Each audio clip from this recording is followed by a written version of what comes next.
So, what if I told you that getting rich has almost nothing to do with how smart you are or what school you went to?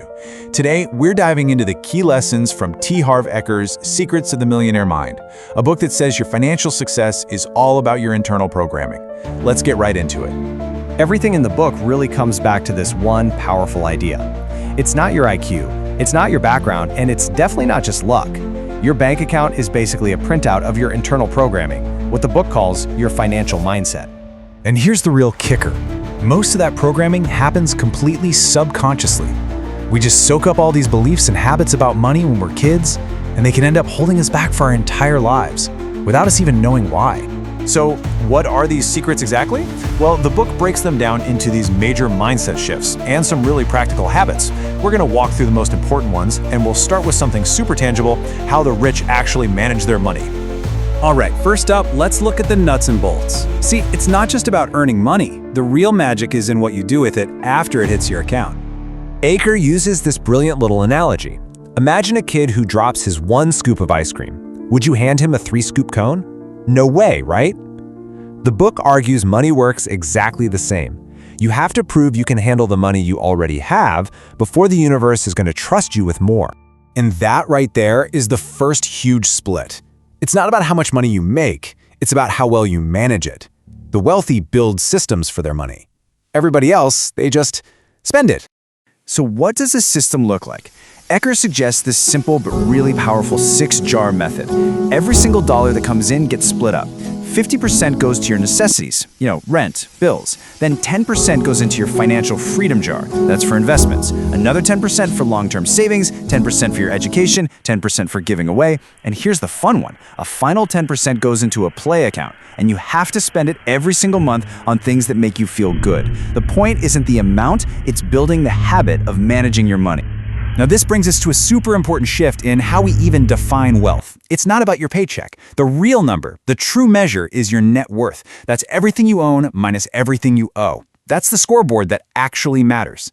And because of that focus, you see this huge difference in strategy. Most people are obsessed with their salary, their working income, but that just gets spent. Rich people, on the other hand, focus on their net worth. They're all about building assets. Things that grow in value and actually put more money back into their pockets over time. And this is how you get to the ultimate goal, financial freedom.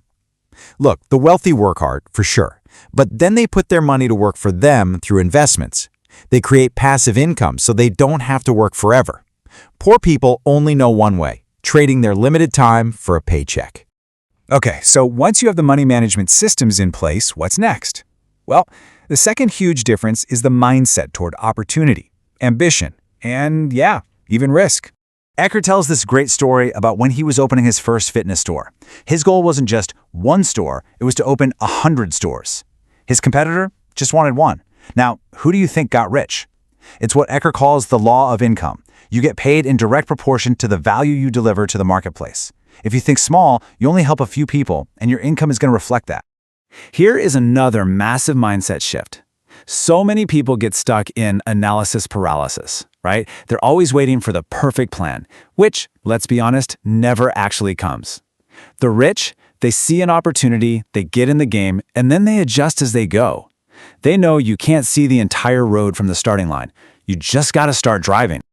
There's this incredible story in the book about a man who wouldn't drive 3 hours to go to a seminar that could have changed his entire life. The lesson is so profound. If a 3-hour drive can stop you, anything can stop you. The wealthy feel fear just like everyone else. They just refuse to let it be the thing that makes the final decision. They act anyway because they know all the good stuff, all the real growth happens just outside your comfort zone. All right, let's get into the deep stuff now, the internal psychology. We're talking about self-worth and how it's directly, and I mean directly, connected to your bank account. A lot of us grow up hearing that selling is pushy, or maybe even a little sleazy. But just think about it for a second. How can you possibly build a big income if you're not willing to let people know that you, your service, or your product even exists? The rich totally reframe this. For them, promotion is a service. If you truly believe in the value you offer, the book says it's practically your duty to share it with as many people as you can. This quote just nails it. Think about it. There are probably thousands of brilliant writers out there, but Robert Kiyosaki is a master of selling.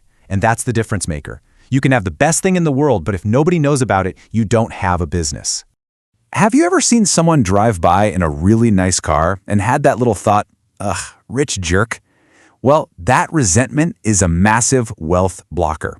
You can't become something you hate. There's an old saying, bless that which you want.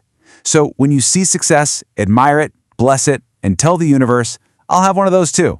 Let me ask you this. Can you take a compliment, or do you immediately deflect it? So many people are uncomfortable receiving anything, help, gifts, even praise, because deep down they feel like they don't deserve it. But if you're not willing to receive, you're basically shutting off the flow. Rich people are great at giving, but they are also excellent receivers. So, we've talked about the what and the how.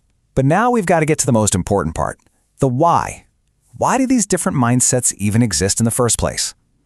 Well, it all comes down to what the book calls your financial blueprint.